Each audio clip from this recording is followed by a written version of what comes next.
Mabel Boone had buried one husband, fought off 2 droughts, outlasted 3 bitter winters, survived a 4th season when the cattle prices collapsed so badly she ate salt pork and cornmeal for 6 straight weeks, and endured a 5th year so relentlessly punishing that even the preacher stopped trying to find silver linings in his Sunday sermons. And through every last one of those grinding seasons, she had never once let a single soul in Harlan County, Texas, see her cry.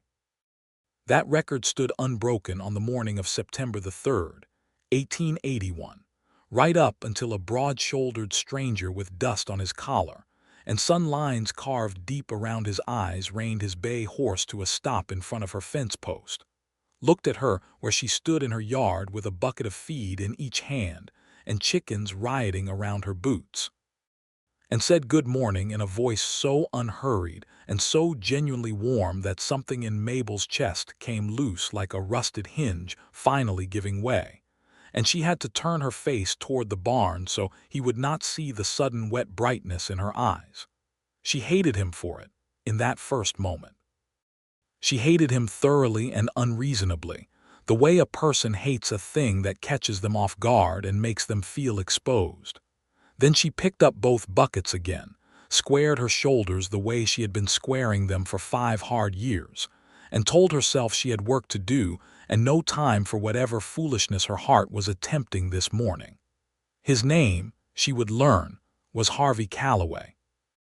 He was 34 years old, which put him 2 years ahead of her own 32, and he had ridden up from the direction of the old Hendricks property to the south, which had been sitting empty since old Carl Hendricks died in the spring, and his sons back in Missouri had written to say they had no interest in working Texas dust for the rest of their lives. Harvey had ridden 3 days from the direction of San Antonio with a letter of inquiry about the Hendricks land folded in his coat pocket and a reputation, she would eventually discover, for being a straight dealer and a patient man. He did not stay that first morning. He tipped his hat, apologized for disturbing her routine, asked only if the road ahead curved east before it reached the creek ford, and when she told him yes, left fork, east before the cottonwoods, he thanked her with that same unhurried sincerity and rode on. Simple as that. Gone in 60 seconds, leaving only a faint trail of red dust settling back against the September morning air, and Mabel standing there holding her feed buckets and feeling thoroughly ridiculous about the state of her own composure. She did not think about him again that day. She told herself this firmly while she thought about him no fewer than 4 times before supper. Mabel's spread was not large by anyone's standard. 40 acres of Texas scrubland with a main house that had been built solid if not pretty, a barn that leaned slightly to the northwest, and had been leaning that way since before her late husband Robert Boone had bought the property in 1874, a chicken coop, a smoke house, and a kitchen garden that she kept with a ferocity that bordered on personal vendetta. She ran 22 head of cattle, which was down from the 31 she and Robert had started with, because 3 of those losses were the drought and 4 were a particularly vicious winter, and 2 she had simply sold during a desperate February to keep from losing the well pump. She also kept 2 horses, a mule named Augustus who had opinions about everything, and a border collie named Pepper who had been Robert's dog first and had transferred his loyalties to Mabel with a minimum of ceremony, as if the dog understood that survival required adaptability. Robert Boone had died of a fever in the autumn of 1876. He was 30 years old. They had been married 4 years and had a son named Thomas, who was 3 at the time of his father's death, and was now 8 years old and already possessed of that particular combination of stubbornness and sweetness that made Mabel's heart feel simultaneously fierce and helpless whenever she looked at him. Thomas had his father's dark hair and his mother's eyes, which were the color of creek water after a heavy rain, and he spent his after-school hours doing everything an 8-year-old could think of to be useful on the property, which was sometimes genuinely helpful and sometimes resulted in situations that required immediate adult intervention. It was Thomas who came home from school 3 days after Harvey Calloway's brief appearance with news that the Hendricks place had been sold. Billy Marsh says the fellow who bought it came in yesterday and signed the papers with Ledger, the land agent, Thomas announced, dropping his school bag by the door and reaching for the water pitcher on the sideboard. Billy says he looks like a real cowman, not a dandy. Billy Marsh is 8 years old and has never met a dandy, Mabel said, not looking up from the ham she was slicing. Billy's 9, Thomas corrected. And he says the fellow has a horse so fine that Pete Stover tried to buy it off him right there on the street, and the fellow just smiled and said no thank you. Mabel set down the carving knife. Did Billy's father say anything about where this man came from? Thomas shrugged with the magnificent indifference of a child who had already moved on to thinking about supper. San Antone, I think, or maybe somewhere else. Can I have biscuits tonight? So Harvey Calloway had bought the Hendricks place. Mabel absorbed this information with the careful neutrality she applied to all news that required eventual processing. The Hendricks property sat a mile and a half south of her own fence line, which meant he was a neighbor, which meant she would encounter him in town, at church if he attended, at the occasional community gatherings that punctuated life in Harlan County. That was a practical reality, and she would handle it practically. What she did not intend to do was make anything more of it than it was.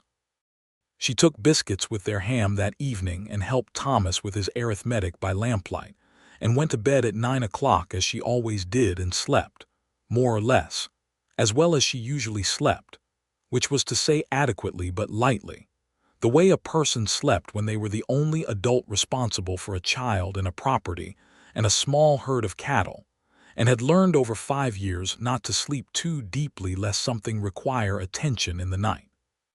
She encountered Harvey Calloway in person for the second time 10 days after his first appearance, at Whitfield's General Store in the town of Harlan, which was the kind of frontier town that had managed, against considerable odds, to grow just far enough past raw settlement to have a church, a school, a doctor, a land agent, a sheriff, a smithy, a barber, a saloon, and 2 women who baked pies for sale, one of whom was generally acknowledged to produce a superior product.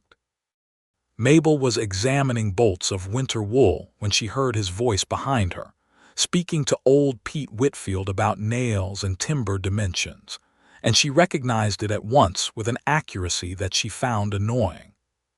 She kept her eyes on the wool, brown or gray. She needed wool for Thomas's coat.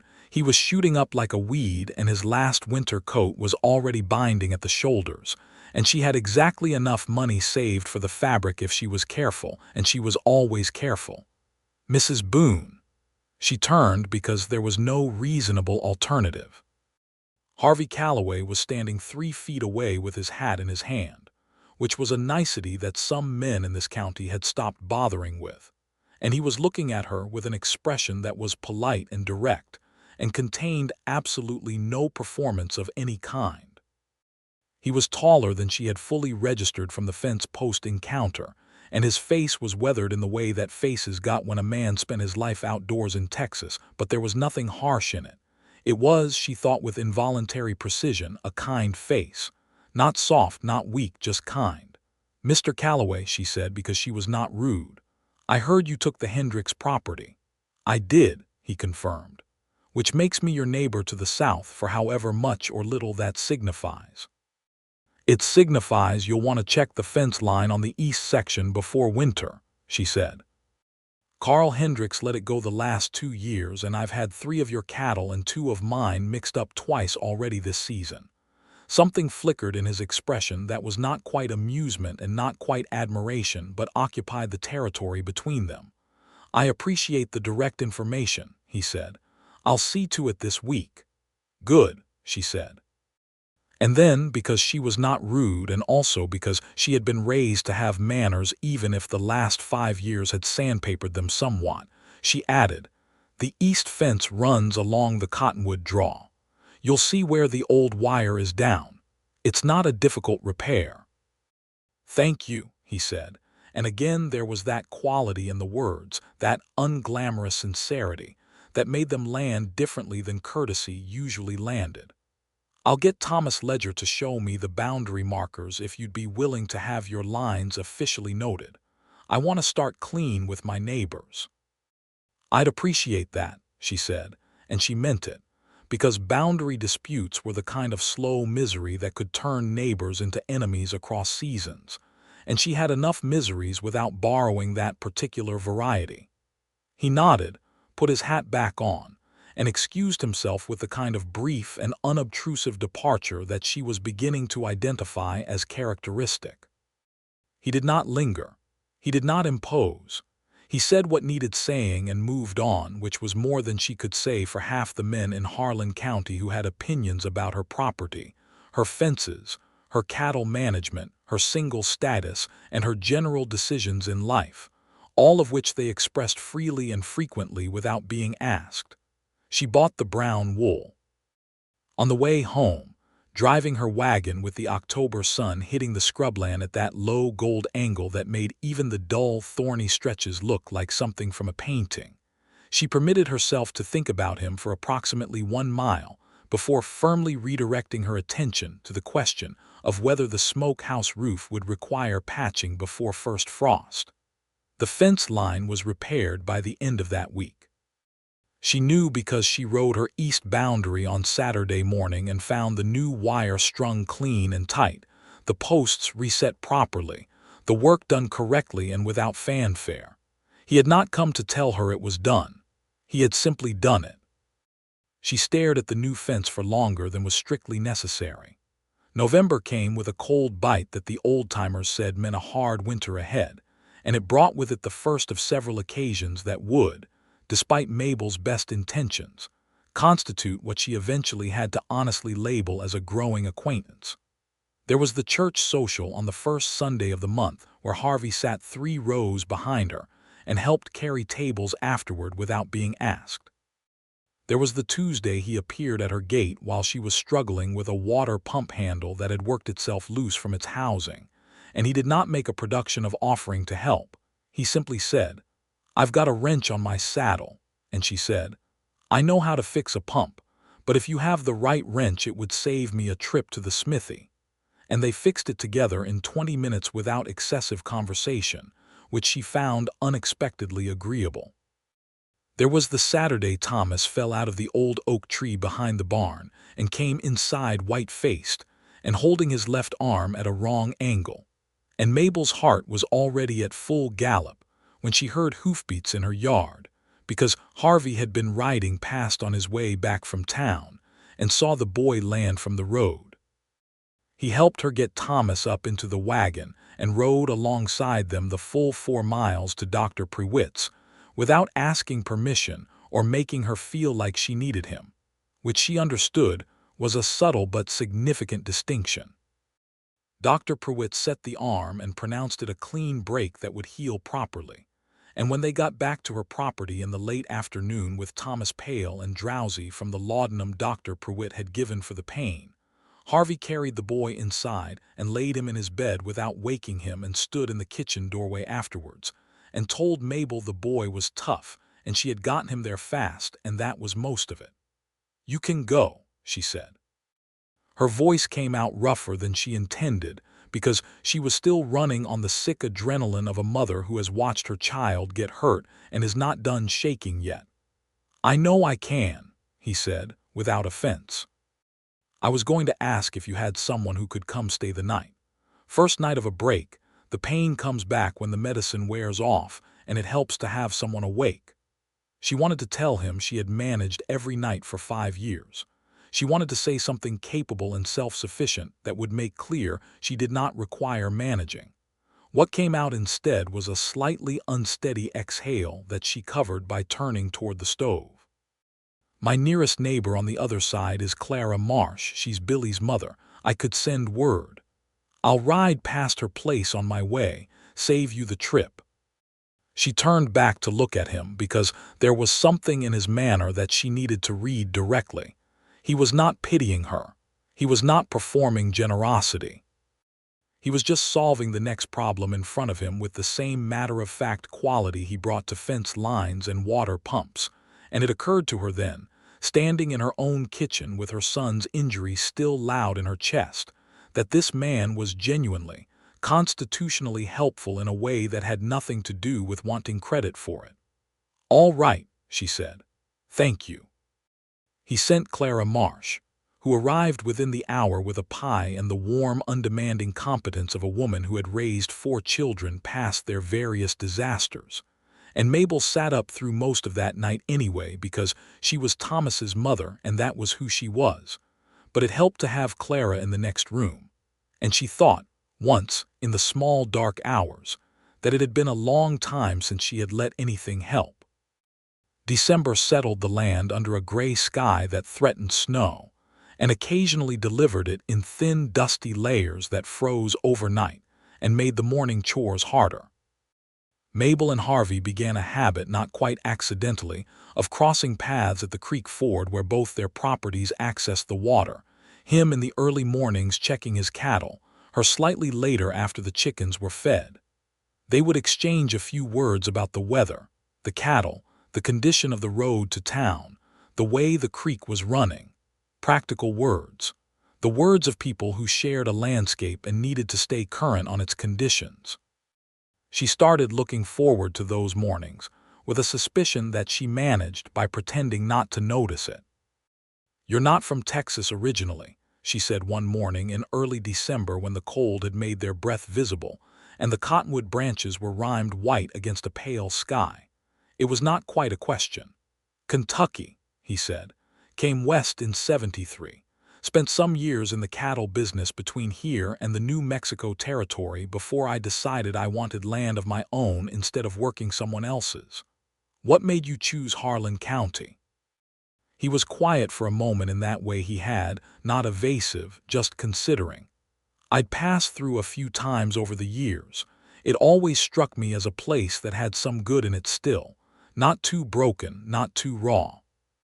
Room to build something that would last." She looked at him then, and he was looking at the creek, and she could see the line of his jaw against the winter sky and the particular stillness in him that she had come to associate with a man who was at home in himself. It was an unusual quality. She had met men who were restless and men who were aggressive and men who performed calm as a kind of armor, but Harvey Calloway's stillness was not a performance. It was just where he lived. "Why did you never marry?" she asked, and then was immediately surprised at herself for asking, because it was a personal question and she had been careful, very careful not to ask personal questions. He did not seem surprised. He turned to look at her with that same level openness. "I came close once. She married someone else while I was away on a drive. I think she was right to. We wanted different things from life and I was too busy moving to notice it clearly at the time." A pause. "After that I was particular. I didn't want to build a life with someone I wasn't sure about." "That sounds sensible," Mabel said. "Does it?" he said, and there was something in his voice that was not quite a smile and not quite a challenge, just a kind of gentle inquiry. "Most people think it sounds like stubbornness. Most people get married for the wrong reasons," she said. "Fear mostly. Loneliness." "Economics.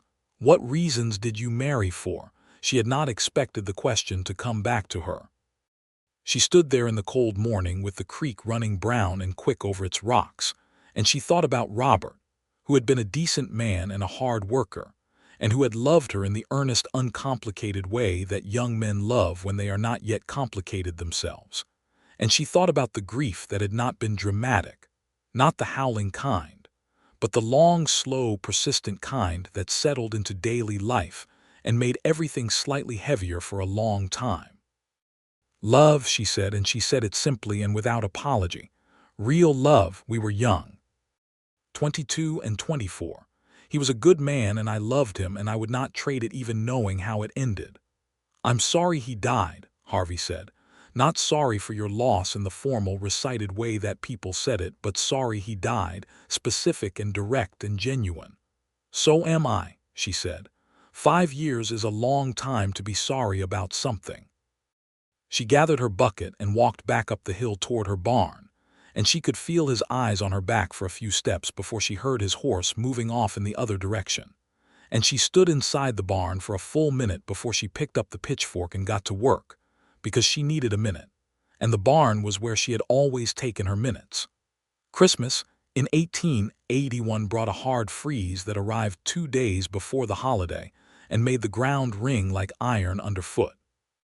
The town of Harlan put on a modest celebration, the church decorated with cedar boughs and candles, a gathering at the schoolhouse on Christmas Eve where people brought food and there was singing, and the children performed a pageant with the profound, unreliable energy of children who have been rehearsed to the edge of their patience and are now deciding in real time which of their rehearsed behaviors to actually employ. Thomas was one of the shepherds and delivered his 2 lines with a gravity that made Mabel press her lips together to contain her pride. Harvey sat beside her at the schoolhouse gathering, which happened partly by accident and partly not, in the way that things happen when 2 people have been gradually gravitating toward each other without officially acknowledging the direction of the pull. He watched the children's pageant with genuine attention, not the polite, distracted attention of someone enduring it, but the real thing. And when Thomas remembered his lines, Harvey made a quiet, approving sound that Thomas could not hear but Mabel did, and it hit her somewhere tender. After the singing, during the portion of the evening where people moved around with plates of food and talked in comfortable holiday clusters, Harvey brought her a cup of spiced cider without being asked, because he had seen her set hers down to help Thomas with a food spill and hadn't gotten back to it. And he handed it to her with no comment beyond a brief meeting of eyes that said only "Here, I noticed," without making a moment of it. She stood there holding the warm cup and watching him drift away to speak with the Marsh family, and she had a thought, clear and specific and slightly alarming in its clarity, which was that Harvey Calloway was the kind of man who paid attention. Not the showy, demonstrative, "look how much I notice," you kind of attention. The quiet, consistent, nothing-wasted kind that showed up in small practical ways without announcing itself, and that a person who had been managing alone for 5 years and had therefore sharpened her capacity to notice every resource and every threat in her environment would recognize and respond to at a depth that might, if she was not careful, get away from her. She was, she decided, going to be very careful. The new year arrived, 1882. With a January thaw that was suspicious in its mildness, and sure enough by February, the cold came back with renewed commitment. The cattle needed extra attention, the water troughs froze nightly and had to be broken out each morning, and the firewood situation was a constant calculation. Mabel's wood supply was adequate but not generous, and she was burning it slightly faster than she liked. And she was making the private arithmetic of how many degrees she could stand her house dropping overnight before it became unhealthy for Thomas versus how many cords she could afford to buy from the Stover brothers who cut and sold wood, when Harvey appeared at her gate on a Tuesday with his wagon loaded and 2 cords of split wood stacked clean in the bed. She stared at him from her porch. "Before you say anything," he said, "the Stover brothers are selling at 75 cents a cord this month because of the freeze, and I bought 6 and I have more than I need for this winter. I'm not bringing this as charity. I'm bringing it because my well froze last week and you let me use your pump without making me feel like I owed you something for it, so this is square." Mabel looked at the wood. She looked at him. She looked at the wood again. "Your well froze 3 days ago. The freeze went deep." "Is it thawed yesterday?" She stepped off the porch and walked to the wagon and put her hand on the wood, which was good dry split wood, white oak mostly, exactly the right density for a cold February. "You didn't have to do this," she said. "I know," he said. "But I'll take it," she said. "Thank you." They unloaded it together, stacking it against the south wall of the house where it would be sheltered from the north wind and convenient to the back door. Thomas came home from school in the middle of the process, assessed the situation, and immediately began helping without being asked, which was so purely his mother's child that Harvey caught Mabel's eye over the boy's head with an expression that she read clearly and without difficulty as fond, and the fondness was directed at the child, but it included her in a way that made her feel something she had not felt in a very long time, which was the particular warmth of being seen as part of something rather than alone in it. "Who taught you to stack wood?" Harvey asked Thomas. "Mama," Thomas said, without looking up. "She says if you don't do it right it falls over in the wind and then you're cold and you have to stack it again." "Your mama's right about that." Thomas looked up at Harvey then with the frank evaluating gaze of an 8-year-old who has been the only male on a property for 5 years and has therefore developed opinions about men who showed up in his yard. It was not a hostile gaze. It was thorough. "Are you going to be around a lot?" Thomas asked. Harvey glanced at Mabel. She kept her face neutral and let him answer his own question. "I'm your neighbor," Harvey said to Thomas. "Neighbors are around when they're needed. That sound all right to you?" Thomas considered this with the seriousness it apparently deserved. "You fixed our fence," he said. "I did. And you helped when I broke my arm." "You broke your arm pretty thoroughly," Harvey said. "That was a serious break." Thomas's mouth curved in the involuntary way of a boy being treated with straightforward respect by an adult, a smile he hadn't quite intended. "Mama said it was stupid to climb that high." "Mama was probably right about that too," Harvey said. Thomas laughed, brief and genuine, and went back to stacking, and Mabel looked away because something in her chest was doing things she hadn't authorized, and she needed a moment. February passed and March came in on a wet gray wind, and the cattle were restless with the change of season, and Mabel rode her fence lines twice that month, and found 2 more places on her northern boundary that needed attention, and fixed them herself with wire and pliers, and the particular satisfaction of physical competence that had been one of the few consistent pleasures of the last 5 years. She was good at this life. She had built herself into someone who was good at this life deliberately, by necessity, and she was not willing to be anything other than good at it. What she was less certain about was what to do with the fact that her evenings had begun to feel differently than they used to feel, which was to say that the silence in them had acquired a different quality. Not heavier, exactly. More noticeable, like the silence in a room where something has recently been removed and the empty space is still warm from its presence. She did not see Harvey every day or even every week, but she saw him often enough and at sufficient intervals that his presence had become part of her landscape, as natural and as expected as the cottonwood draw or the way the light fell across her kitchen floor in the afternoon through the west window. And the problem with natural and expected things was that you started to depend on them without making the decision to depend on them, which was exactly the kind of depending that she had sworn off when she was 27 years old and standing over her husband's grave in the October cold, with a 3-year-old holding onto the hem of her dress. There was a Thursday in April when she came across him at the north end of the creek ford, working on a section of his own fence that had come down in the spring mud, and she dismounted and helped him without being asked because that was how neighbors operated, and they worked for an hour in companionable almost silence that was punctuated by practical conversation about the work and occasional observations about the world around them. The way the creek was running high with the snowmelt coming down from the north, the way the cliff swallows were building early, and what that might mean for the summer, the particular quality of the air that afternoon that had something soft in it after the harsh winter, like the landscape itself was exhaling. At some point in that hour they had stopped maintaining the careful 3 feet of space that they usually kept and were working side by side at close range, and Mabel was aware of this with a physical specificity that she found both unwelcome and undeniable. He smelled of wood smoke and honest work and something that was simply him, and she was 32 years old and she was not going to be struck dumb by the proximity of a man. She had a fence to fix. "Mabel," he said, and the sound of her name without the misses in front of it was the first time he had said it that way, and she registered the shift. "Harvey," she said, matching it, and she felt him go slightly still at her shoulder in a way that said he had noticed. They kept working. The fence got fixed.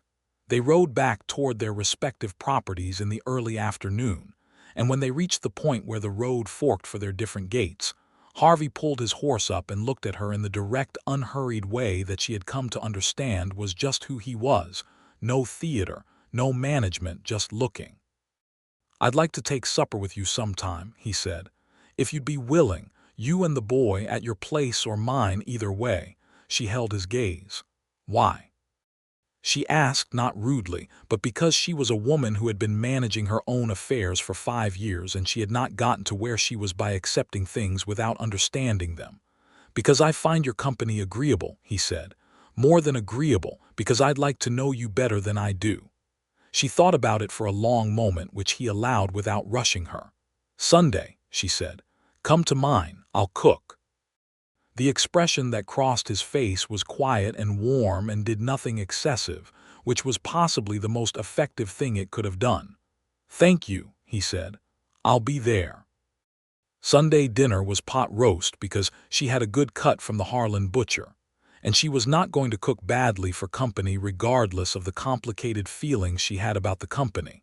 And she made biscuits and pickled green beans from her summer canning, and an apple pie from the last of her stored fall apples, which were getting soft and needed using up anyway, so it was practical and not in any way an effort to impress anyone. Thomas had been told Harvey was coming to supper and had received this information with a pragmatic nod that she suspected contained more internal processing than its surface showed, because Thomas was, at 8, already a person who thought things through before he said them, which she recognized as a quality he had gotten from her. Harvey arrived at the door at exactly 6 o'clock, which was when she had said 6 o'clock, with his hat in his hand and a small cloth sack that turned out to contain a jar of honey from a neighbor of his back in Kentucky, sent along with the things he'd had shipped out when he settled the Hendricks property. He handed it to Thomas with a gravity appropriate to the transaction. Thomas received it with matching gravity and carried it to the kitchen counter with the care of a person who understands he has been given something real. They ate, the 3 of them, at the kitchen table with the oil lamp burning against the early spring dark, and it was the most ordinary thing in the world and also the least ordinary thing that had happened in that house in a very long time. Harvey and Thomas talked about horses, which Thomas loved with the complete absorption of a boy who had been born on a property with horses and had therefore grown up knowing them as a fundamental feature of reality. And Harvey talked about horses the same way, with the relaxed expertise of someone for whom the subject was simply part of the landscape of living. And Mabel sat at her own table and watched her son's face in the lamplight, alive with interest and completely unself-conscious, and felt something go through her that was more complex than joy, and more complicated than grief, and more warming than either. After supper, after the dishes were done in a process that Harvey participated in naturally, and without making it a comment, and after Thomas had gone to bed with the honey jar sitting on his bedside table because he had requested to sleep near it, Mabel and Harvey sat at the kitchen table with coffee that she had made from the good beans she kept for company, and the spring dark was full and quiet outside the windows, and the lamp made a warm circle that was just big enough for both of them. "He's a good boy," Harvey said. "You've done right by him." She wrapped her hands around her coffee cup. "He's the best thing I've done," she said, and the simplicity of her own certainty on this point always settled something in her. "He keeps me honest." "Do you need to be kept honest?" "Everybody does," she said. "I'm better with him here, more honest about what I'm doing and why I'm doing it." She looked at him across the table. "What about you? Do you want children?" He looked at her steadily. "Yes," he said. "I do. That's a frank question." "We're past the point where I could pass it off as small talk," she said. "No," he agreed. "I suppose we are."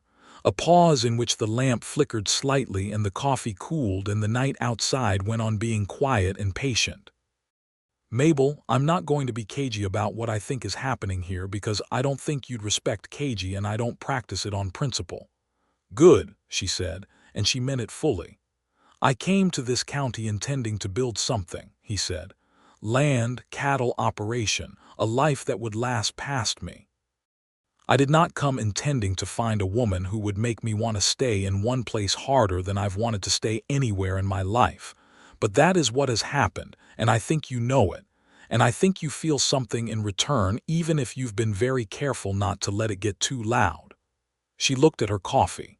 She looked at him. She had been careful. She had been so careful, and she had been careful for good reasons. And the reasons were still there, real and valid. But they were sitting in the room alongside something else now, something warm and specific and answering in a way she couldn't quite hold back with pride alone. I lost Robert 5 years ago, she said. I have not been interested in anything except keeping this property and raising this child since then. Not because I couldn't have been interested, but because I chose not to be. Because choosing not to be was safe and I understood safe. I know, he said. I'm not asking you to stop being safe. What are you asking? I'm not asking yet, he said. I'm just telling you what I see and what I feel and leaving it with you to do whatever you want with it. You can leave it on the table and we'll keep being neighbors, and that's all right too. He looked at her with that transparent honesty of his that she had learned by now was not bravery. Exactly. It was just his nature. But I don't think that's what you want. And I don't want to be in a position later where I didn't say the true thing when the true thing was available to say. Mabel sat for a long moment in the warm lamplight in her own kitchen in the house she had kept alone for 5 years, and she felt all of it at once. The grief, the pride, the loneliness, the competence, the fear, the warmth, the particular impossible ache of a woman who has been strong for so long that the idea of putting some of it down, even part of it, even for someone who would genuinely help her carry it, felt like a kind of dying. And she also felt, beneath all of that, clear and quiet and persistent as spring water through rock, something that she had first felt on a September morning when a stranger with dust on his collar said good morning like he meant it and her rusty old heart had creaked open before she had a chance to stop it. I'm not there yet, she said finally. I'm honest enough to tell you that. I'm not ready to say the things you're leaving on the table. I'm not in a hurry, Harvey said. I've been particular my whole life. I can wait for something real. She nodded, and they finished their coffee, and he stood up and got his hat, and she walked him to the door and stood in the open doorway in the April night air while he stepped off the porch and turned back to look at her one more time. Mabel, he said. Harvey, she said. He smiled at her then, the first full, unreserved smile she had seen from him. And it was everything she had suspected it would be, quiet and warm and so genuine that it was almost unbearable. And he put his hat on and walked to his horse and rode out into the dark. And she stood there in the doorway for a moment after the sound of his horse had faded. And the night was warm and smelled of spring. And the dark was full of crickets beginning their first tentative performances of the season. And she was still afraid, but the fear was a smaller thing than it had been an hour ago. She closed the door and banked the stove and blew out the lamp and went to bed, and she did not pretend she wasn't looking forward to seeing him again. Spring in 1882 was merciful in a way that felt earned after the punishment of the previous winter. The rains came at the right times and in the right amounts. The cattle on both properties gained weight on the new grass. Thomas's arm healed clean and straight exactly as Dr. Pruitt had promised. And Mabel's kitchen garden went in with a thoroughness that she always found spiritually satisfying. The dark turned earth in the early morning, the seeds small and absolute in her hands, before she set them down into the ground that would keep or not keep them according to its own terms. She and Harvey settled into a rhythm that was not courtship precisely, or it was courtship precisely, but neither of them named it that yet because naming it would require deciding something. And they were both people who did not decide quickly. He came for Sunday supper most weeks. She crossed his fence line now, and then to help with something that required 2 people, as he crossed hers. They rode together twice in May along the boundary between their properties to officially mark the lines with a surveyor Harvey had hired from San Antonio, which was a practical exercise that also happened to involve several hours of riding together through the spring landscape in the long golden Texas morning light. talking about everything and nothing: the land, the market prices for cattle, the new family that had come to town and bought the old Parker place, Thomas's progress in school, a book Mabel was reading, a trip Harvey had made as a young man through the New Mexico territory that he described in a way that made her see it clearly: the red rock country, the different sky, the way. The silence there had a different quality than Texas silence. "You miss traveling sometimes," she said. It was not a question. "Sometimes," he said. "Not the rootlessness of it, just the seeing. There's a lot of country in this world." "I've never been anywhere except East Texas and here," she said. "I was born in Tyler, came here with Robert when we married." "Did you want to go somewhere?" She thought about it honestly, which was the only way she thought about things. "When I was young, I wanted to see the Pacific Ocean. I read about it in a book, and I wanted to stand at the edge of the country and look west at the water." She paused. "Then life became this, and the Pacific Ocean became a thing in a book again." "It's a real thing," he said. "I've seen it. The coast of California, 79, when I drove cattle through to the railhead at Los Angeles." She looked at him. "What's it like?" And he told her, thoughtfully and specifically, the way he told her everything, and she rode beside him and listened to the Pacific Ocean arriving in the Texas landscape through his voice. And something ached pleasantly in her chest, not sadness exactly, more like the feeling of being given something you had stopped expecting. Thomas, who was not a fool and had been raised by a woman who did not raise fools, came to her in June with a directness that she had to admire even as it caught her off guard. He had been reading at the kitchen table and she had been mending, and he put his book down and said, without preamble, "Do you like Mr. Calloway?" She considered her needle. "I do," she said. "He's a good man." "Do you like him the way you liked Papa?" She set the mending down and looked at her son fully. His face was going on something older, that face that had his father's shape in her eyes and its own particular seriousness that belonged to nobody but Thomas Boone. "That's a big question," she said.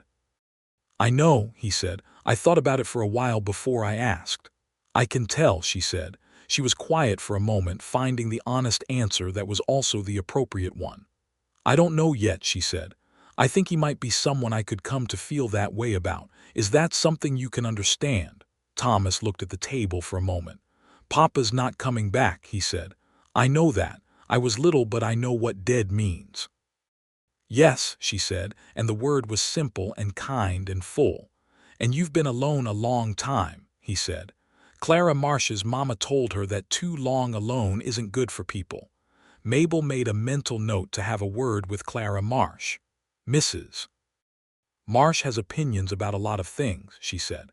"But she's right about that one," Thomas said, with the pure certainty of a child who has thought it through. "Pepper doesn't like being alone either, and he's a dog. Seems like people would be the same." She pressed her lips together to keep the smile contained. "Are you telling me I should spend more time with Mr. Calloway?" "I'm saying it seems like maybe you want to and you're nervous," Thomas said. "I get nervous too sometimes, about things at school. And you always tell me to be brave about it."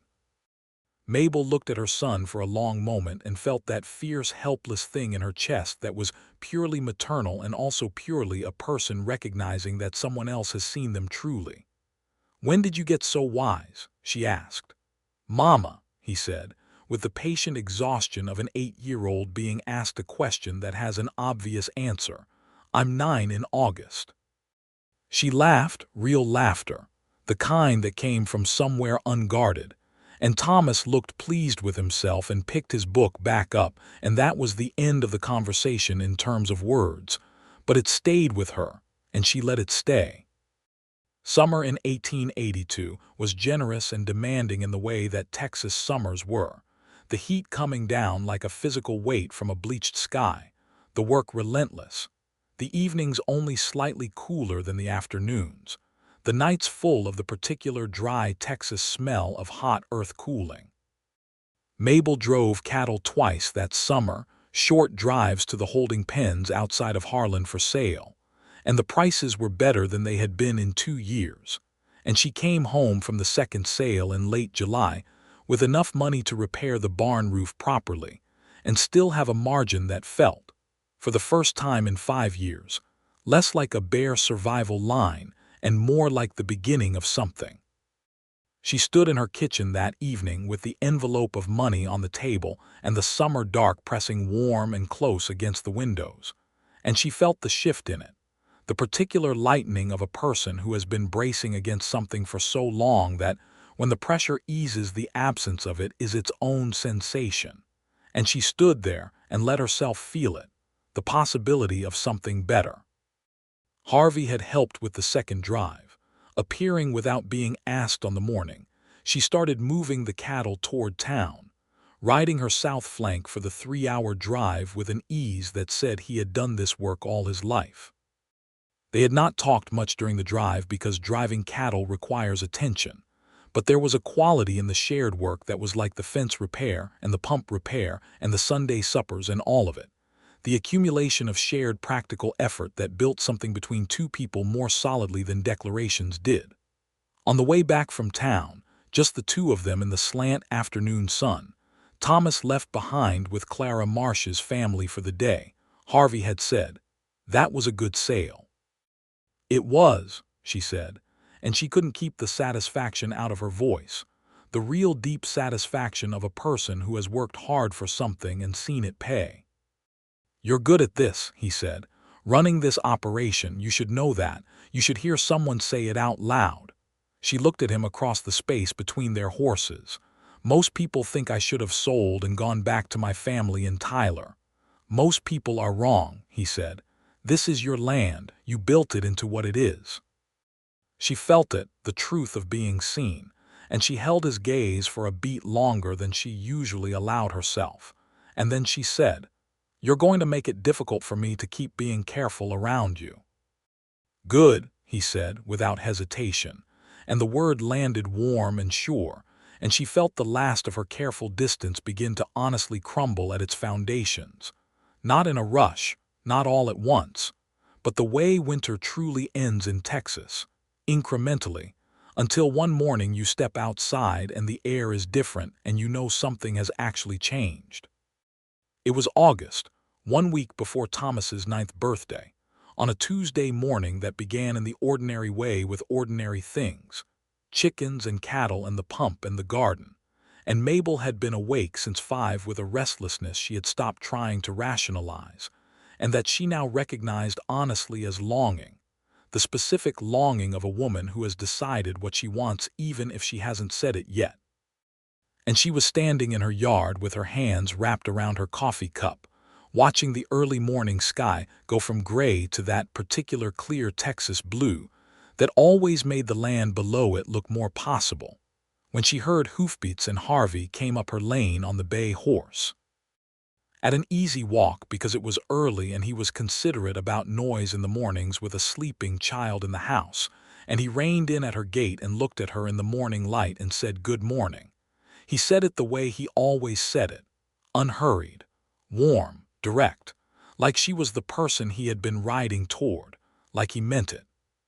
She had heard it before, that good morning from him, had heard it more times than she could count across fences and at creek fords and at church socials and at her own kitchen door, had heard it and managed it, and kept it at the distance she had decided it needed to be kept. But standing in her yard in the August morning with the blue sky opening up overhead, and the longing already running high in her chest, and 5 years of carefully maintained pride balanced on the edge of a single ordinary greeting, something came loose. Not dramatically, not in any way he would have seen, not immediately. But she felt it go, the last stubborn, resistant thing, the part of her that had been holding herself separate and sufficient and untouchable as a matter of survival and now simply, quietly, couldn't hold it anymore, and her eyes went bright for just a moment, and she turned toward the barn because that was where she had always taken her moments. She stood inside the barn door with the familiar smell of hay and horses and her own history around her, and took 3 breaths, and let the thing pass through her that needed to pass through, which was something like grief and something like relief, and mostly the feeling of a door opening that she had locked from the inside, and then finally lost the will to keep locked. And when she turned back around, Harvey had tied his horse and walked up to the barn door and was standing there watching her with an expression of quiet, absolute attention, not alarmed, not performing concern, just completely present with her. "Mabel," he said. "Don't," she said, not sharply. "Don't be careful with me right now. I'm already trying to be careful enough for both of us." He was quiet.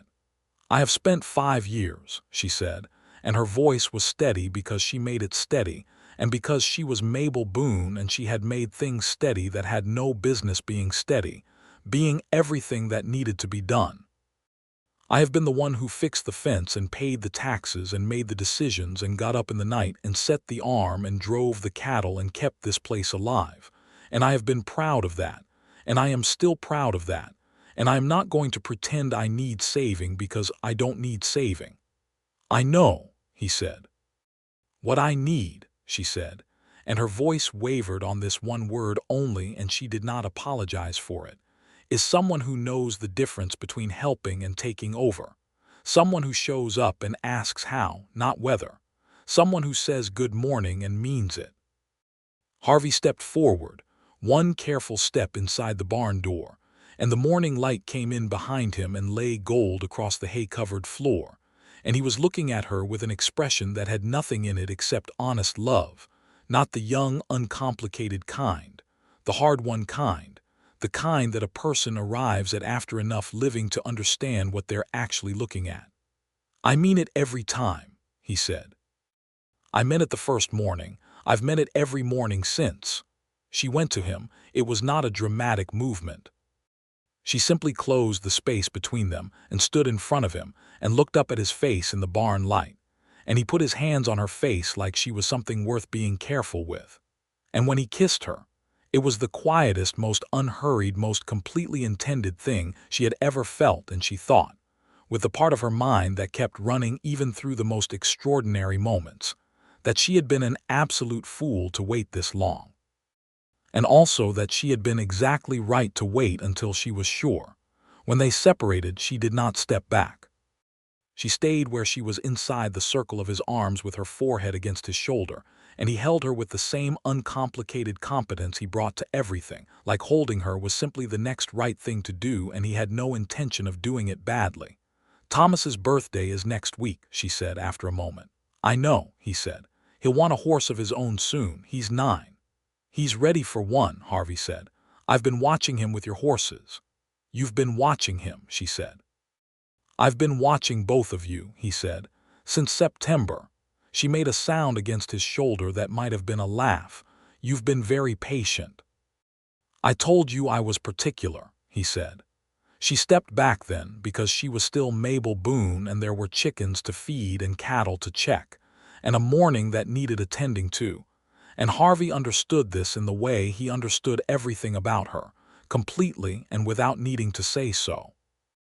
But when she walked out of the barn into the August morning, she reached back and took his hand for a moment. Just a moment, squeezing it once before letting go and picking up her feed bucket. And he stood in the barn doorway and watched her cross the yard in the morning light with the blue sky overhead, and the chickens rioting around her boots, and something settled in him that had been unsettled for 34 years. August became September, and the 1-year anniversary of his arrival in Harlan County passed with neither of them marking it officially, but both of them aware of it.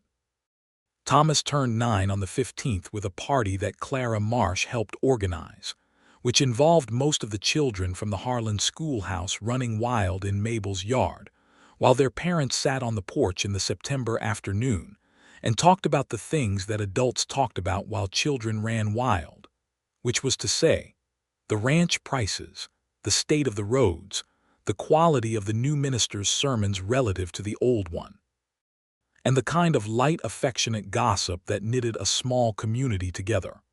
Harvey was there in the way that he was now simply there for things, not obtrusively, not announcing himself, just present and helpful and real.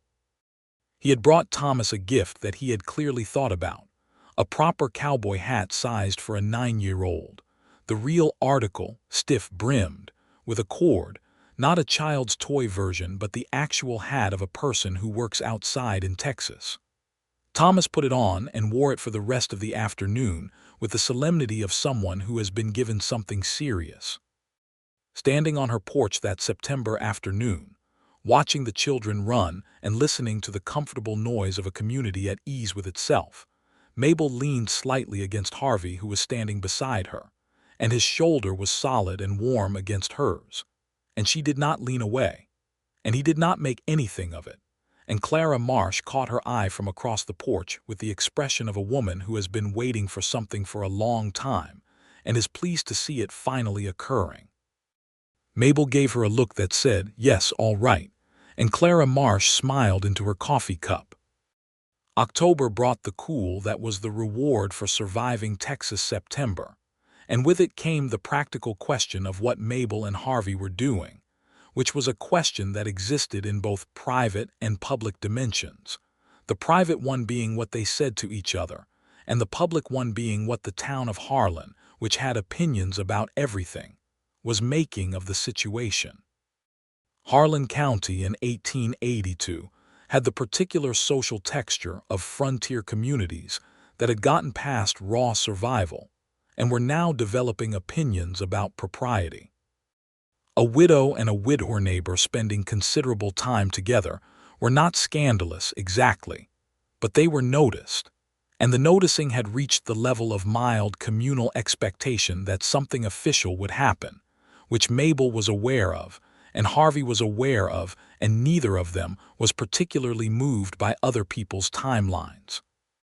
They had the conversation in October, not dramatically, not over a formal occasion, but over the practical business of discussing whether the shared fence on the south section should be replaced entirely before winter or could wait until spring, which was both a real conversation about a real fence and also clearly the occasion for a different conversation that needed to happen. "There are people in this town waiting to see what we're going to do," Mabel said, in the middle of discussing the fence, because she did not avoid things. "There always are," Harvey said.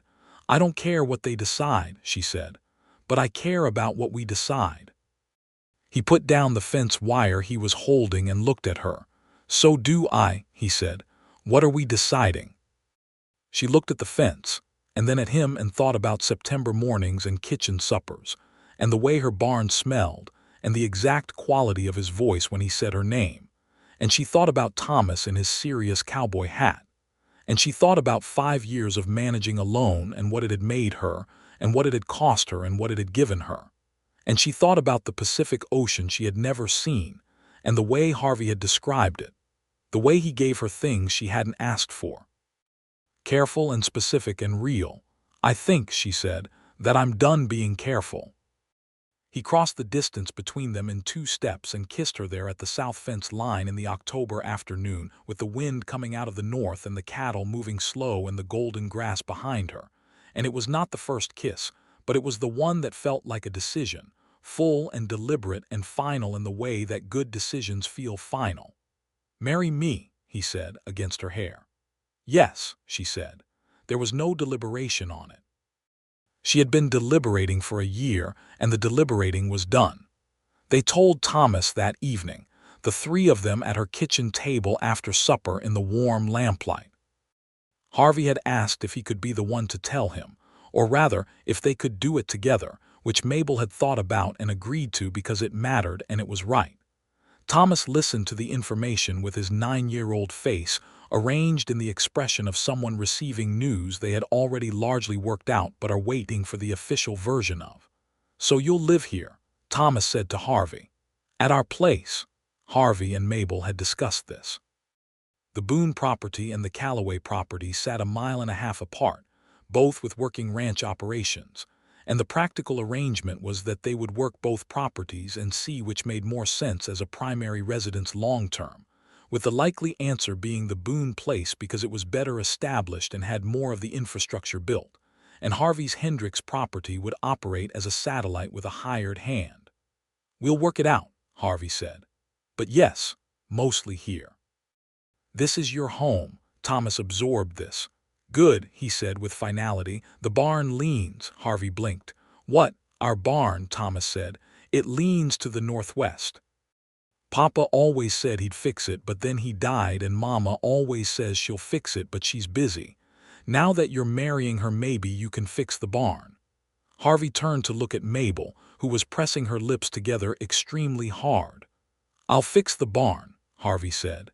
Thomas nodded, satisfied, and went back to his supper.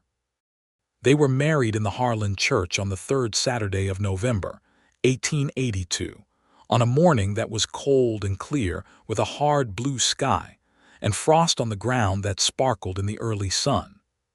The whole of Harlan County turned up with the enthusiasm of a community that had been waiting on this conclusion and was pleased to see it arrive. Clara Marsh cried in the second pew. Thomas stood beside Harvey as a sort of unofficial witness with his hat in his hands, and his expression arranged in the gravity appropriate to a momentous occasion. And he did very well until the moment the minister pronounced them married, and Harvey bent to kiss Mabel, and Thomas said, audibly, well and good, which made the whole congregation laugh, and which Mabel would tell as a story for the rest of her life. She wore her best dress, the dark green wool one that she had made 2 winters ago and saved for church and important occasions, and she had put up her hair with the pins that had been her mother's. And when Harvey looked at her at the front of the church before the ceremony began, she saw in his face the same thing she had been seeing since September, quiet and certain and entirely meant.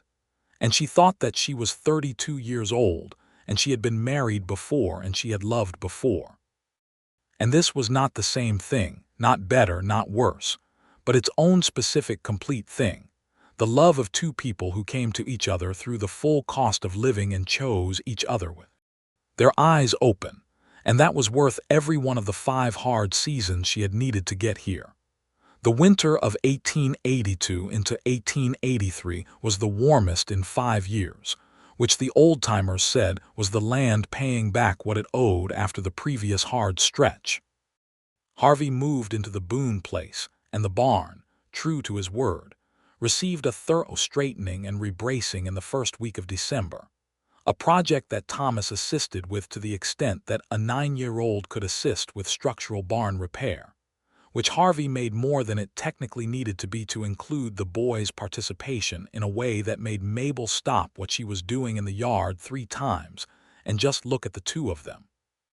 The Calloway side of the property, the old Hendricks place, was managed through the winter by a young hand Harvey had hired, a 20-year-old named Cecil Dawes, who was steady and capable, and who called Harvey sir with such consistent deference that Harvey periodically had to remind him that his name was Harvey, and that being called sir at 34 was excessive. Cecil took his meals with them twice a week, which Mabel arranged without discussion because a 20-year-old working alone on a property a mile and a half away in a cold Texas winter needed at least 2 good meals a week in a proper house. And Harvey looked at her, the first time she set the extra plate out, with that expression she had come to understand as love made visible in the particular form of being known. The winter evenings were different now. They were still quiet, still marked by the particular intimacy of lamplight and the sounds of a house settling in the cold, but they were populated differently, with Harvey's presence filling the empty space that had been empty for 5 years in ways that were so various and specific that she sometimes caught herself cataloging them. The sound of his boots on the porch steps, the way he took his coffee, the habit he had of reading for an hour before bed with his chair turned slightly toward the lamp, the low sound of his voice when he talked to Thomas about whatever the boy had brought home from school that day. They were happy. It was not a complicated or a qualified happiness. It was the durable kind, built on practical foundations and real knowledge of each other, and it included the ordinary friction of 2 people with strong personalities sharing a kitchen and a property and a life, because Mabel had opinions and Harvey had opinions, and occasionally those opinions were different opinions, but they navigated disagreement the same way they navigated everything, directly and without extended grievance, which was efficient if not always comfortable. In March of 1883, she knew she was expecting, and she told Harvey on a Tuesday morning at the kitchen table with the early spring light coming through the east window and Thomas already at school, and she watched his face absorb the information, and then do something entirely unguarded that she had not seen it do before, which was to go absolutely luminous with a joy so complete and so undefended that it startled her. "Are you well?" he asked first, before anything else. "I'm well," she said. "I've done this before. I know what it feels like." He reached across the table and took both her hands and held them with a steadiness and a warmth that said everything he was also saying with his eyes, which was something like, "Thank you, and I will be here, and this is the best news in the world, and I know you are capable of everything, but I am going to be here anyway. It'll be before the end of harvest season," she said, practical as she always was. "October, I think. We'll need to plan." "We'll plan," he said. "And Mabel," he stopped. "What?" "I know what it cost you," he said, "to do this before, alone. I know what it took to raise him and keep this place and keep yourself in one piece through 5 years of hard seasons. And I want you to know that I understand what you carried, and I think it was extraordinary. And I am not going to pretend that having me here makes the rest of it not have happened." She looked at him for a long moment, and the morning light was very clear, and the spring was outside the window happening with its usual unstoppable thoroughness, and she was 32 years old and going to have a baby with a man she loved, and her son was at school learning arithmetic and the barn no longer leaned, and she had enough wood for winter already, and the cattle were doing well, and she had 11 jars of pickled beans in the cellar, and enough money in the box under the floorboard to feel like breathing. Room instead of bare survival. "I know," she said and squeezed his hands. "That's partly why I said yes." She told Thomas on a Sunday morning before church with the same directness she brought to everything, and Thomas received the information with the consideration it deserved and then said, "So I'll have a brother or sister." "Yes," Mabel said. "I'd prefer a brother," Thomas said, "but I'll take a sister." Harvey choked on his coffee. Spring came on and the garden went in, and the cattle operation on both properties moved toward the summer routine, and life had a fullness in it that Mabel sometimes stopped in the middle of a field or a kitchen or a barn to simply acknowledge for a moment before going back to work, because she had learned from the hard seasons that good things deserved to be noticed while they were happening. She rode until May, lighter work after that, which she accepted with less grace than Harvey would have preferred, but with enough grace that their household remained functional and warm. He took over more of the heavy cattle work without making her feel displaced from her own operation, which was the line she had told him honestly in the spring that she needed him to hold, and he held it with the attention he gave to everything she said to him. June and July were hot in the way that was Texas's particular gift, and Mabel was large and uncomfortable in the heat, and said so with the directness of a woman who did not perform fortitude for its own sake. And Harvey kept her in cold water from the creek and fanned her in the evenings, and did not suggest she stop doing things she was perfectly capable of doing while pregnant, which she appreciated, though she also recognized that he was watching her with a careful attention that was not intrusive, but was absolutely constant. There was one afternoon in late July when she found him standing in the doorway of the room that had been a storage room off the main house, and was now being turned out and aired for the baby, and he was looking at the small crib that had been Thomas's, which she had kept in the barn all these years wrapped in canvas, and which they had brought in and cleaned and refinished last week, and his face had an expression she had not seen before, something that was both tender and slightly undone. And she stood in the doorway and said his name quietly, and he turned and looked at her, and there was no need for words. There never was much need for words with the two of them. They had gotten very good at reading what the other person meant, and she crossed the room and stood beside him, and they looked at the crib together in the summer afternoon heat, and she took his hand. "Scared?" she asked. "Terrified," he said, which was the most unguarded thing he had ever said to her. "Good," she said. "That means you understand what it is." He looked at her sideways. "You weren't terrified." "I was absolutely terrified," she said. I just didn't have the luxury of showing it because Robert was more terrified than I was." He laughed, and the laugh broke the solemnity of the moment into something warmer, and she leaned against his shoulder, and he put his arm around her, and they stood there in the small room with the late afternoon sun coming through the new curtain she had put up, yellow cotton with a white stripe, and the crib clean and waiting and the house around them, full of the settled sound of a life that was working. October the 17th, 1883. Harvey Calloway Jr. arrived with the energetic certainty of a boy who had decided the world was ready for him, and took approximately 6 hours to make his appearance, which Dr. Prewitt pronounced efficient, and which Mabel considered anything but. But she was a practical woman, and she knew that labor was labor, and she had done it before, and she did it again. And at the end of it, there was Harvey holding his son in the first light of an October morning, with an expression on his face so completely beyond his usual composure that she almost felt sorry for him. Almost. "He looks like you," she said from the bed, tired to her marrow and also profoundly satisfied. "He looks like a very angry potato," Harvey said, with such wonder in his voice that it was clearly a term of highest endearment.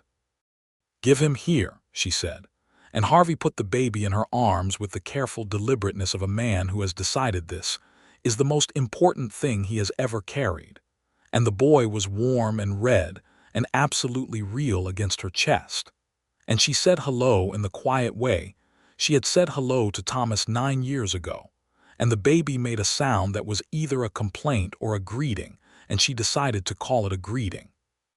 Thomas was called in from the kitchen where he had been sitting with Cecil Dawes for the last 6 hours, in a state of 10-year-old agitation that Cecil had managed admirably with a card game and 2 helpings of pie, and he came into the bedroom and looked at his brother with the expression of a person who had said he would take a sister if necessary, but had genuinely wanted a brother.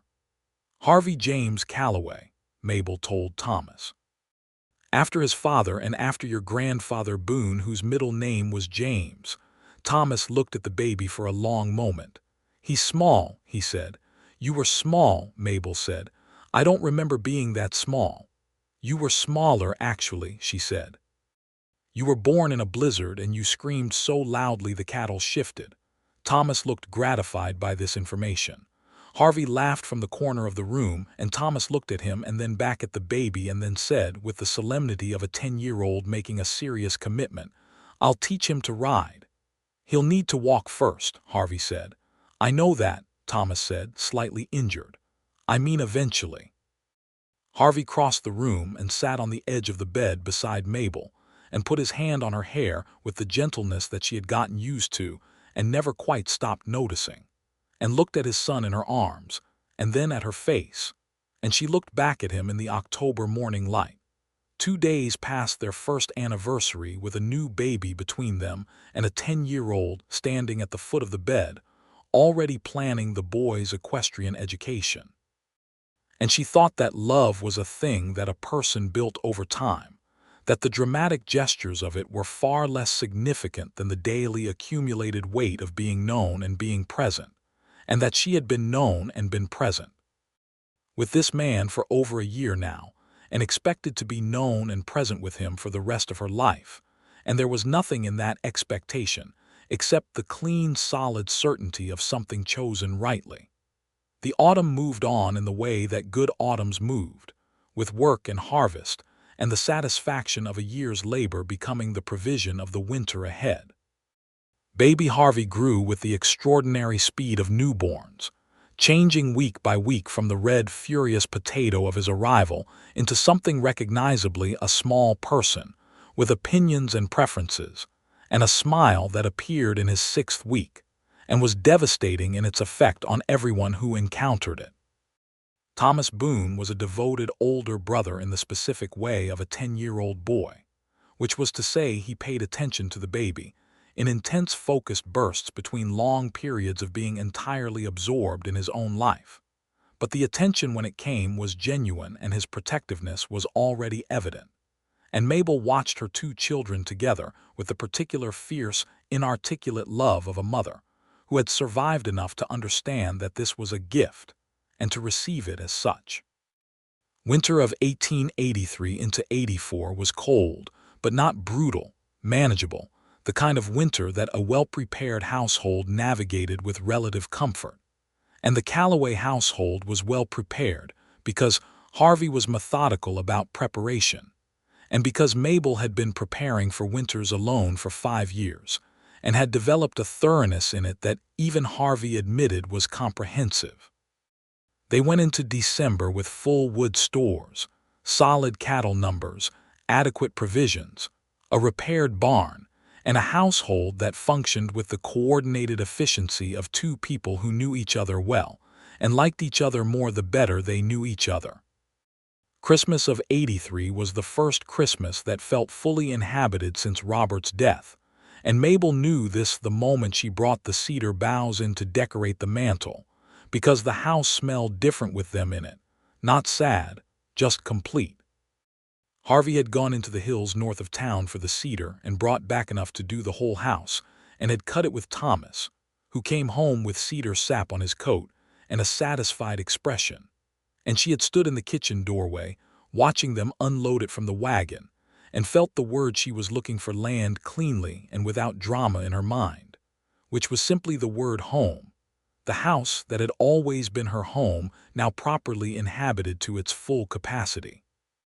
By the following spring, 1884, the combined Calloway Ranch operation, the Boone property and the Hendricks property working together with Harvey managing the cattle program overall, and Mabel managing the Boone home property and garden operations, as well as helping with the cattle, had become one of the more solid small operations in Harlan County. Not the biggest by any measure, but consistently run and consistently profitable. The kind of property that a person looked at and could see the evidence of care and intelligence and long-term thinking. Harvey had hired on a second hand by then a man named Will Forsyth, who was 40 and experienced, and who treated Mabel with the straightforward respect of a person who understood clearly whose operation this fundamentally was, which she appreciated. Cecil Dawes had taken on more responsibility and was running the Hendricks side with increasing independence, which freed Harvey to be less in the saddle and more in the business of managing the whole, which suited everyone including the cattle. Mabel's kitchen garden had expanded to include a proper orchard section, 6 apple trees and 2 pear trees that she had ordered from a nursery in San Antonio and planted in the spring of '83, and which by '84 were already showing they would eventually produce well. She had also expanded the chicken operation, which was both economically useful and which gave her a reliable daily supply of eggs that she sold to the Whitfield store, and used to supplement the household income in a way that gave her a particular satisfaction, because it was entirely her own enterprise, something she had built and managed herself, which remained important to her, and which Harvey understood was important to her. In the late spring of '84, they made the trip that Harvey had been quietly planning since November, which was a week in San Antonio, just the two of them and baby Harvey, Thomas staying with the Marsh family, who had declared that they would take Thomas Boone for any reasonable period and would enjoy having him. San Antonio in '84 was already a city with paved streets and proper hotels, and a commerce that made Harlan feel very small, and Mabel walked through it on Harvey's arm with the baby on her other hip, and felt the strangeness and pleasure of being somewhere entirely different from her daily landscape. They ate at a proper restaurant on the first evening, which was an experience that she absorbed with the pleasure of someone who cooked every meal she ate and found a meal she hadn't cooked to be a particular luxury. And Harvey ordered for them with the comfortable familiarity of a man who had spent years moving through various parts of the West and knew how to navigate a city. But he asked her preferences first and ordered accordingly, which was not a small thing. On the third day of the trip, he told her in the morning that he had arranged something. He had arranged, through correspondence with a contact made on his cattle driving days in the West, a trip by coach to the coast. Not California, that was too far, but the Texas coast, Galveston, a day and a half's coach ride away. They could see the water. She had never seen the water. She stared at him. "Harvey, we're here," he said. "The coast is there. You told me in April last year that you wanted to see the ocean someday." "I said the Pacific," she said, somewhat weakly. "The Gulf of Mexico is still water at the edge of the country," he said, "and it's what's available." She looked at him and felt the full warmth of being with a man who listened to things said once in passing, and held them carefully and acted on them when the opportunity came, not because he was making a dramatic gesture, but because she had mentioned something she wanted and he loved her and it was in his power to give it. And that was simply how he operated. They went to Galveston. Mabel Calloway stood at the edge of the Gulf of Mexico on a May afternoon in 1884, with salt wind in her hair and baby Harvey asleep against her chest in the carrier she had made for him. And the water went on to the horizon and beyond, and the sun was on it, and it was loud and moving and real. And she stood there for a long time, and Harvey stood beside her, and neither of them said much because there wasn't much to say, and it was one of the best moments of her life. On the way back she said, "It's not the Pacific." "No," he agreed. "But it's real water," she said. "It is." "Thank you," she said, and she meant it with her whole life. They came back to Harlan to find Thomas in excellent health, the ranch in order under Cecil and Will, and a letter from Harvey's sister in Kentucky, who had apparently heard from their mother about the marriage and the baby, and was writing to express her delayed but sincere congratulations, and the hope that they might come to Kentucky sometime, or that she might come to Texas. Harvey's family, Mabel had learned over the course of their marriage, was a small and somewhat scattered outfit, his parents elderly and still in Kentucky, a sister and a brother, the brother somewhere in Colorado doing what the brother was apparently always doing, which was pursuing various opportunities with more optimism than success.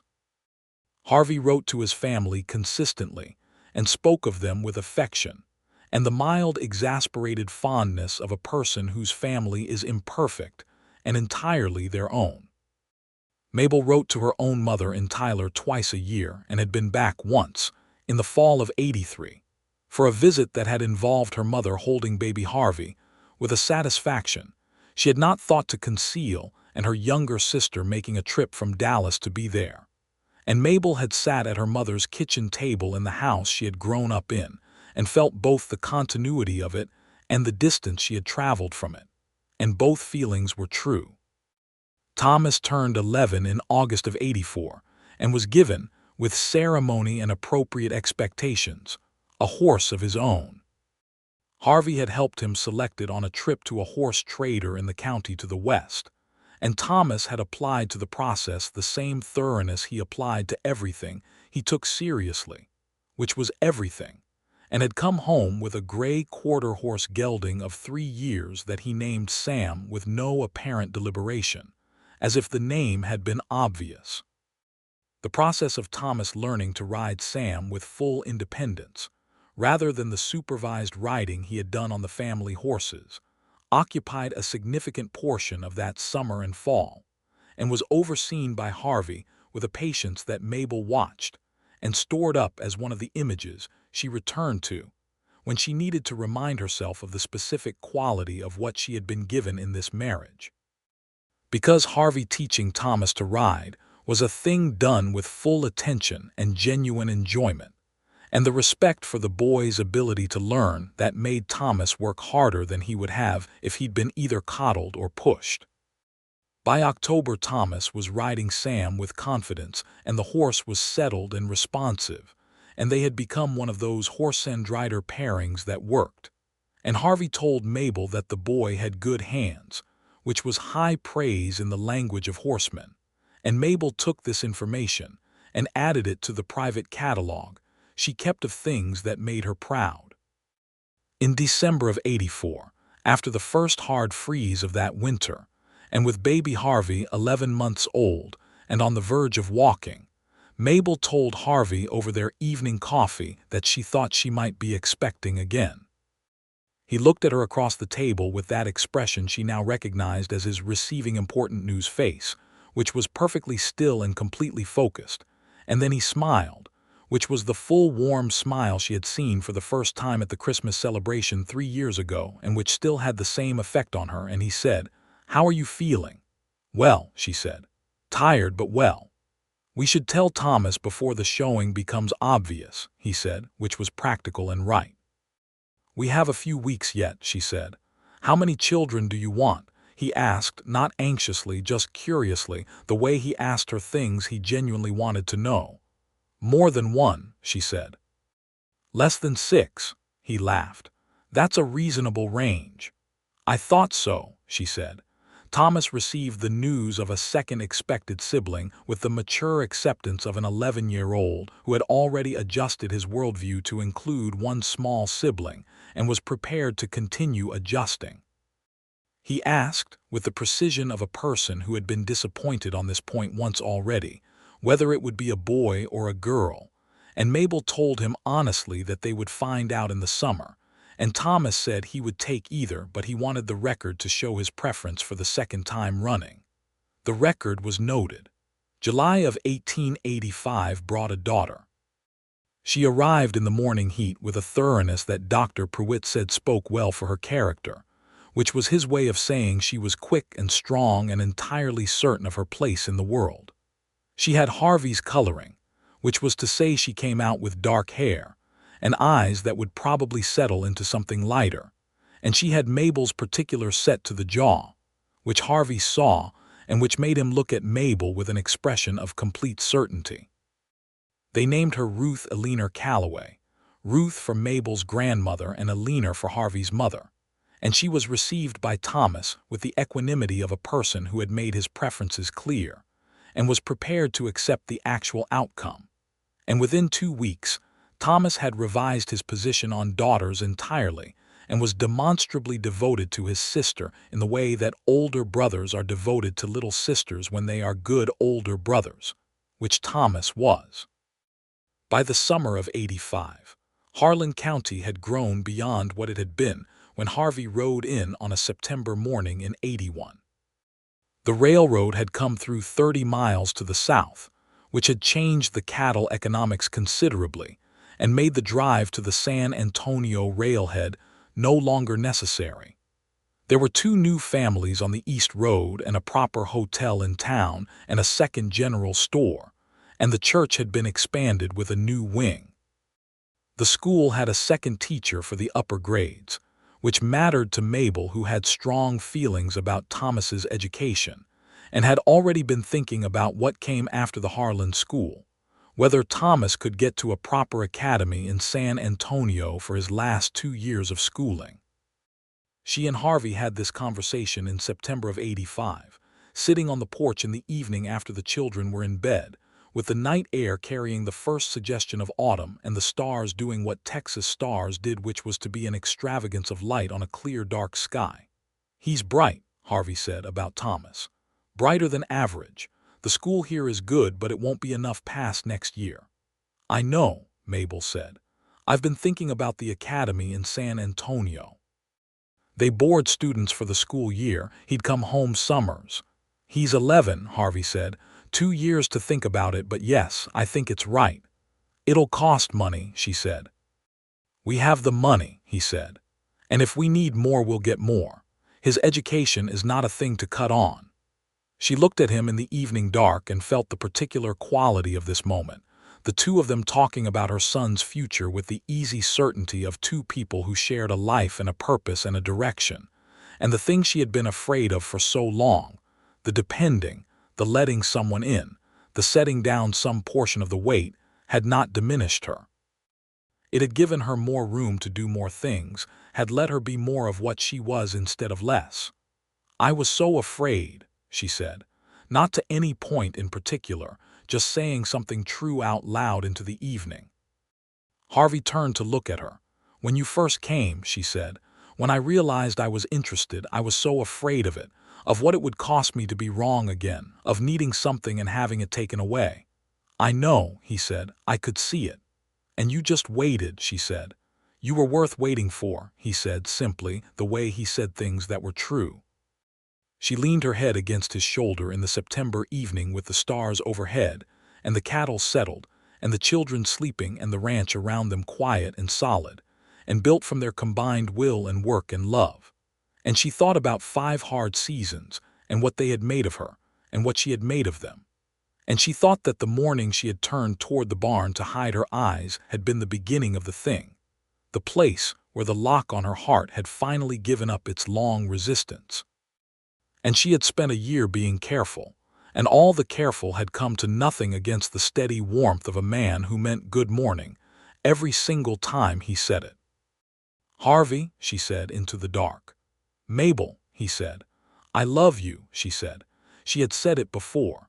She said it again now because it was simply true, and she had learned over 5 hard seasons and 1 extraordinary marriage that true things benefited from being said out loud. "I love you," he said, and put his arm around her and held her in the Texas night with the same sureness he had brought to everything from the first fence line to the first supper, to the first good morning on a dusty September morning, in a county he had chosen because it seemed like a place with some good still in it. He had not been wrong about that. The years that followed were the years of building, the kind of patient, substantial building that does not happen in a season, but in the accumulation of seasons, each one adding something to the whole. Thomas went to the San Antonio Academy at 13 and came home summers brown and taller and full of ideas, and Harvey put him to work every summer with full seriousness. And Thomas came back each September with the particular combination of academic progress and practical skill that made him, by the time he was 16, someone who could discuss books and rope cattle with equal competence, which was exactly what his mother had raised him to be.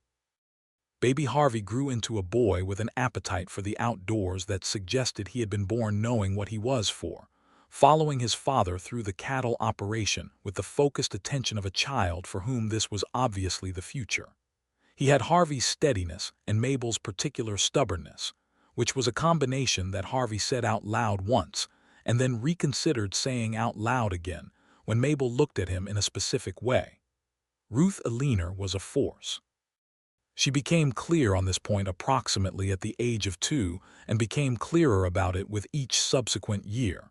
And by the time she was 3, she had opinions about every aspect of the household's operation, most of which she expressed loudly and some of which were, Mabel had to privately admit, not wrong. She had Harvey's patience, turned up to a level that was somehow different from patience and more like the patience of a person who knows they're going to get what they want and is simply waiting for everyone else to catch up. And she had Mabel's eyes, the creekwater gray, and they would fix on you with a directness that made visitors slightly unsettled. Harvey looked at his daughter regularly with an expression that combined complete love with a quality Mabel could only describe as reverence, the way a person looks at something that is beyond what they expected to be given.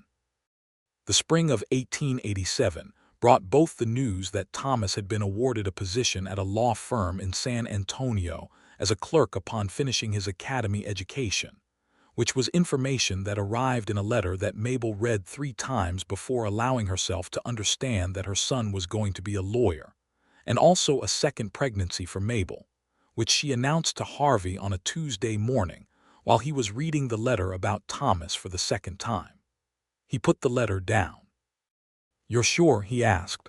"I've done this enough times to be sure," she said. He reached across the table and took her hands, and she saw his eyes doing that thing they did when he was moved past his usual composure, going slightly bright, and she thought he was the finest man she had ever known, and she was 40 years old, and this baby would be her last, and she wanted it with the quiet, complete wanting of a woman who knew what she had and was grateful for all of it. "Thomas is going to be a lawyer," Harvey said, after a moment, still holding her hands. "God help whoever opposes him," she said. Harvey laughed, full and warm, the laugh she had fallen in love with somewhere around December of 81 without ever having made a decision about it, and he brought her hands to his mouth and kissed her knuckles and looked at her over them with those clear, honest eyes, And she was still, after all of it, after all the years and the seasons and the children and the fence lines and the bad winters and the good harvests and the Sunday suppers and the mornings at the creek and the good mornings said like they were meant. She was still the woman who had gone slightly undone at the way he said two words, and she did not think that was ever going to change. October of '87 brought their second son, James Robert Calloway, named Robert for Mabel's first husband, with a deliberateness that was both Harvey's idea and the most generous thing she had ever seen a man do, because he was not threatened by what she had been before, and he was not interested in erasing it. He understood that Robert Boone was part of who Thomas was and who Mabel was, and part of the history of this land. And naming the new baby's middle name for a good man who had died young was a way of honoring what was worth honoring. And when she had looked at him after he suggested it, she had been unable to speak for a moment. Baby James was a round, peaceful creature who seemed, from the first days, to have decided that contentment was his preferred mode. Looking out at the world from under a fringe of hair so blonde, it was nearly white, with the expression of someone who has found the situation entirely to his liking.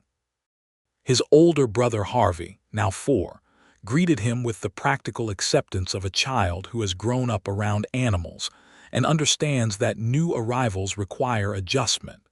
And Ruth Aliner, now 2, regarded him with a speculative intensity that suggested she was formulating a long-term position on the matter. Thomas came home from San Antonio for Christmas of '87 and sat at the table in the house he had been born into and looked around at Harvey and Mabel, and young Harvey and Ruth and baby James, and the lamp on the table, and the cedar on the mantel, and said, with the 17-year-old's precise articulation of large things into small words, "This is a good house." Mabel reached over and put her hand on his arm, and he was 17. He was taller than Harvey now by half an inch, and he looked like Robert and looked like her and looked like the man he was becoming, and she said, "Yes." And it was the truest thing she had said in a long time, and she had a long history of saying true things. Harvey was looking at her from the other end of the table, across the lamp and the children and the Christmas cedar smell and the good supper not yet cleared away, and his face held everything he had always held in it for her, patient and certain and warm and completely present. And she thought that love was a thing that a person kept discovering at new depths as the years added their dimensions to it. And that what she felt for this man in the warm lamplight of a December evening, with 5 children and 5 years of hard seasons behind her, and a life built together around her, was something that she would not have been able to name or imagine in the year she kept it carefully at bay. Something that required all the years of learning him to contain. She smiled at him across the table. He smiled back. Outside the house, the Texas winter was doing what Texas winters did, which was to be cold and clear and full of stars, and the cattle were settled and the barn stood true, and the fire in the stove was warm, and all 4 children were in the room, and Thomas was home, and the door was closed against the cold, and Mabel Boone Calloway, who had buried 1 husband and fought off 2 droughts and outlasted 3 bitter winters, and survived a 4th season when the cattle prices collapsed, and endured a 5th year so punishing that even the preacher had stopped trying, who had kept her pride intact through all of it, and then lost it one September morning when a man said good morning like he meant it, sat at her kitchen table in the lamplight of everything she had made, and looked at the man who had helped her make it, and felt, all the way to the ground, the deep particular warmth of a woman who had been brave enough to let herself be found.